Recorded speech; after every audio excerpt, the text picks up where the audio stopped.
Have you ever noticed that the harder you try to keep a conversation going, the less people actually listen? You start with a, "Hey, how are you?" You try to be friendly. You talk, you explain, you elaborate, adding layers of words hoping something will stick. But their gaze drifts away, first to their phone, then to something over your shoulder.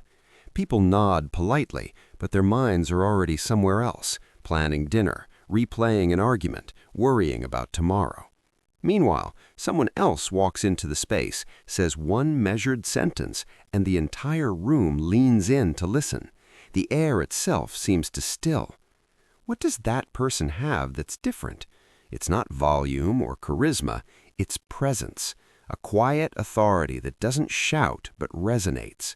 Words carry weight when they come from someone who knows when to speak, when to stay silent, and, most importantly, who speaks only what is necessary. The Stoics understood that attraction isn't about adding more, it's about removing the excess, the verbal clutter, the performative anxiety, the desperate need to be validated.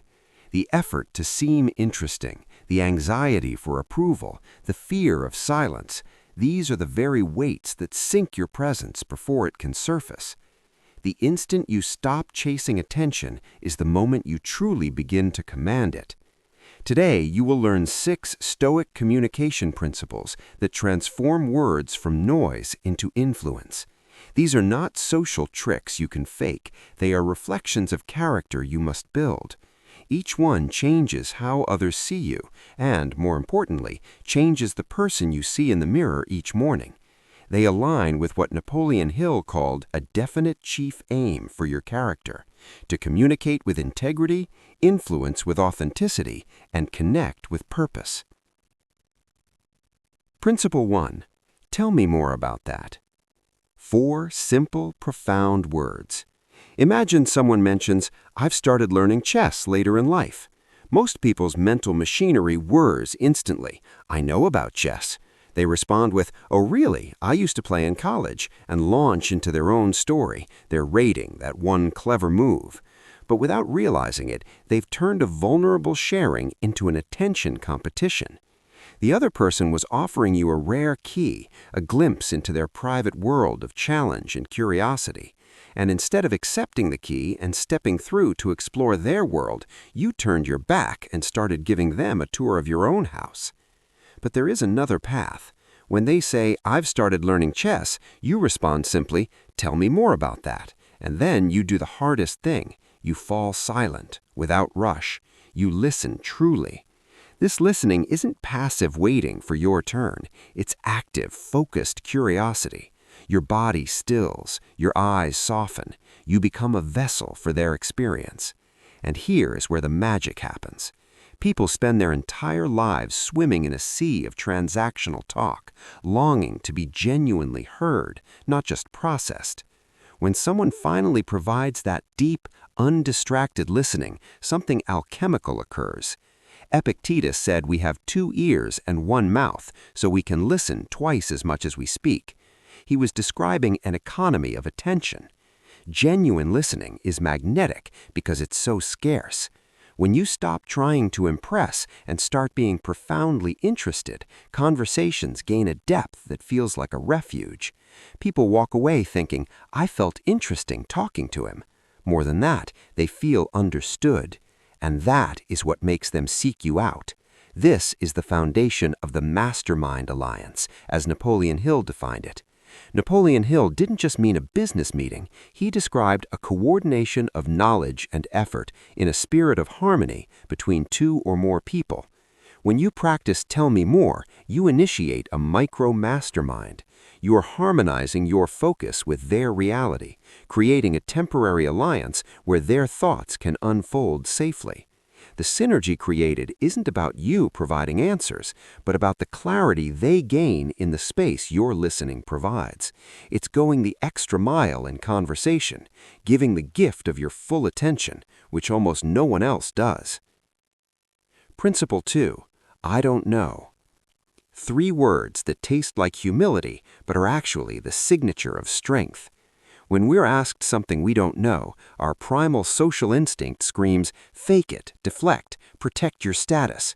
We dress guesses in confident language. We pivot. We use jargon like a shield.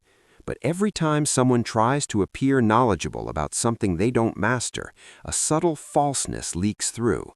The words might be technically correct, but the eyes dart, seeking approval. The voice has a rehearsed flatness. The body is tense, guarding against exposure.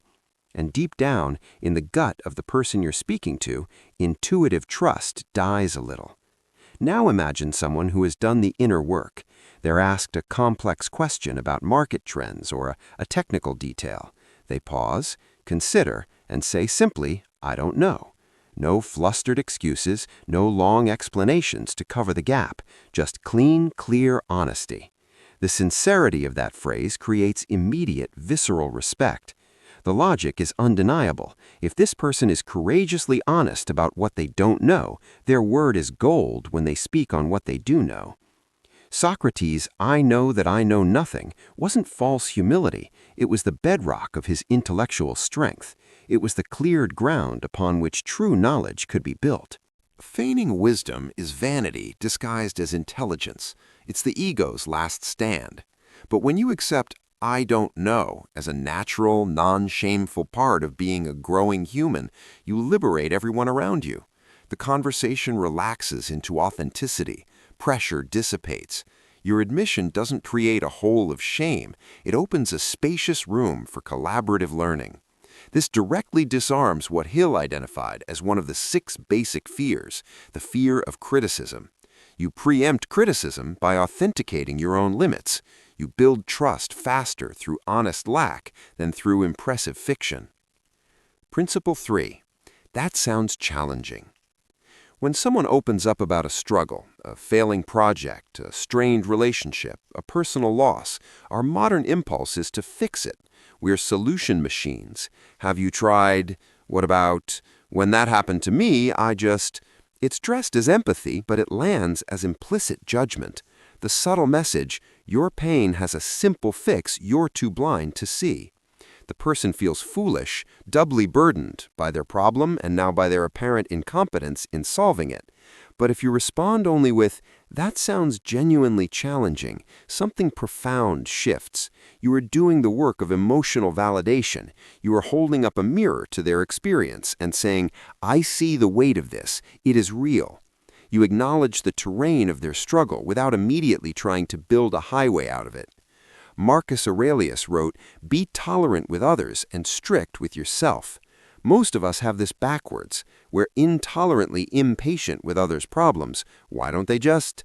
And endlessly forgiving of our own excuses. When you validate pain without rushing to correct it, you create a rare and sacred space, a space where someone can be vulnerable without fear of being solved. And in that fertile, accepting space, people often find their own way to healing, not because you gave brilliant advice, but because you gave presence. You gave them the courage of their own company. When someone feels they can be heard without being fixed, trust is born in that moment, and people return to where they feel trusted. This is persistence in its most compassionate form, the persistence to stay in the uncomfortable fire of another's suffering without grabbing for a quick fix. It builds bridges of loyalty that no transactional advice ever could. Mini Historia. I once coached an executive who couldn't connect with his team.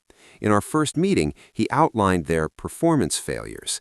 I simply said, "Leading a team through such rapid change sounds incredibly challenging." He stopped. His shoulders dropped. After a long silence, he said, "No one has ever acknowledged that. They just tell me what KPIs I'm missing." That validation was the crack in the dam. Then he accessed his own wisdom, articulating the support he truly needed. My job wasn't to have the answer, it was to hold the space for his answer to emerge. Principle 4. The power of the pause. This is the most misunderstood discipline of all. For most, silence is a social vacuum, terrifying and empty. A 3-second pause triggers panic. The brain, fearing judgment, scrambles to fill the void with verbal lint. Anyway, so yeah, a rehearsed anecdote, a nervous laugh. We treat silence as a failure of content. But true silence is not empty, it is powerful fullness. Observe someone truly comfortable with silence. They don't fidget, their breathing is calm. When they finally speak, people physically lean in. Why? Because each word arrives preceded by intention and followed by space. It has been curated. The pauses create anticipation and gravity. The silence before the speech gathers attention. The silence after lets the meaning sink in. Seneca wrote, "Silence is a lesson learned from the many sufferings of life. Those who have suffered fools or their own foolish words learn its value." Whoever masters the pause does not fear the void, they inhabit it. They understand that silence is the canvas on which truth is painted. In fact, silence reveals more about the people around you than a barrage of questions ever could. In the pressure of a pause, others often reveal their true hand. They clarify, they confess, they expand. And when you become someone tranquil within silence, you broadcast a deep nonverbal security. People relax, their own masks loosen, trust blossoms. Silence is the birthplace of genuine respect. This practice creates the mental clarity necessary for Hill's definite chief aim. It's in the quiet that your true purpose whispers, away from the noise of others' expectations. Principle 5. I appreciate you. These 3 words are so rare they can feel startling. They are categorically different from thank you. Thank you is transactional. It acknowledges a deed. I appreciate you is transformational. It acknowledges being. It sees the person behind the action. When you say it, you are looking past utility, past the immediate gesture. You are saying, I see the qualities in you that made that action possible. I see your diligence, your kindness, your integrity. Our world is engineered to value output, what people produce, deliver, achieve. To be valued for your essence is a profound human hunger. That's why this specific, character-focused recognition is disarming in its power.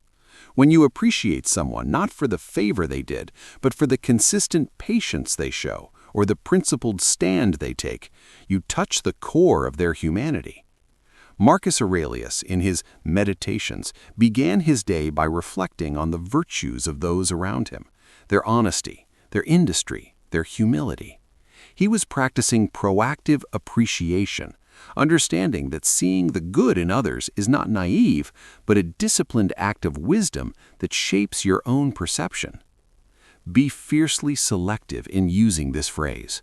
Deployed carelessly, it becomes cheap currency.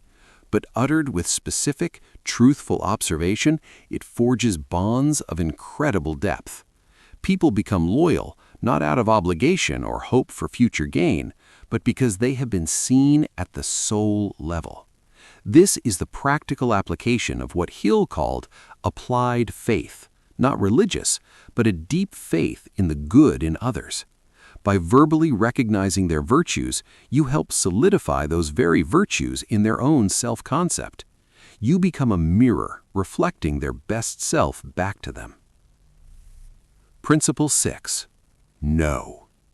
The shortest, clearest, and most liberating word in any language. Someone makes a request for your time, your energy, your emotional labor. Your spirit whispers no, but your mouth, trained by a lifetime of social conditioning, says yes. The motives are a familiar cocktail: fear of seeming rude, guilt for having the resource, a habitual urge to people please. But here's the hidden cost that the Stoics saw with crystal clarity. Every unconvicted yes you give is a silent, betrayed no to something sacred within your own life. It's a no to your peace, your rest, your focused work, your time with loved ones, your definite chief aim. The ancient Stoics taught that self-mastery, the very root of freedom, begins precisely at the point where we learn to say no with calm conviction. Because each time you avoid a small external conflict, their disappointment, you incubate a larger internal conflict, your resentment and self-betrayal. Saying no calmly and clearly, without melodrama or over-explanation, is a fundamental act of self-respect. And here's the beautiful paradox that Hill's principles of influence predict. The more you say no, the more people value your yes. When someone knows your time and energy are protected by conscious boundaries, that your yes is not a given, but a choice, your presence immediately gains weight. You cease to be perpetually available, a cheap resource, and become intentionally present, a valued ally. Boundaries don't repel people, they perform a crucial filtration. They gently distance those who only sought your utility and powerfully attract those who respect your sovereignty. Your no defines the guardian walls around the temple of your purpose. These 6 principles, curiosity, honesty, validation, silence, recognition, and boundaries, are not a manipulative playbook. They are mirrors held up to your character. They demand zero acting skill, but total presence. To be curious enough to listen beyond your own internal monologue, secure enough to admit the limits of your knowledge, embracing the freedom of "I don't know." Kind enough to validate struggle without robbing others of their own agency. Calm enough to dwell in the fertile power of the pause. Attentive enough to see and voice the intrinsic worth in another human being. And strong enough to guard your most irreplaceable assets, your time and focused energy, with a respectful no. Real influence and attraction don't stem from the exhausting performance of being interesting. They flow naturally from the grounded state of being present. The Stoics grasped this, and Napoleon Hill codified it into principles of achievement. Remove the unnecessary, align action with purpose, build alliances on trust. The moment you cease performing is the moment people begin truly paying attention, not to your script, but to your substance. Not to what you say, but to who you are when you say it. If this perspective shifted something for you, write in the comments which of these 6 words you will commit to practicing in the next 24 hours. And if you want to continue cultivating this unshakable presence daily, subscribe to Stoicism Daily. Here, we build the most powerful habit that exists, tending to your inner citadel of peace and growing in authentic maturity with every single conversation you have.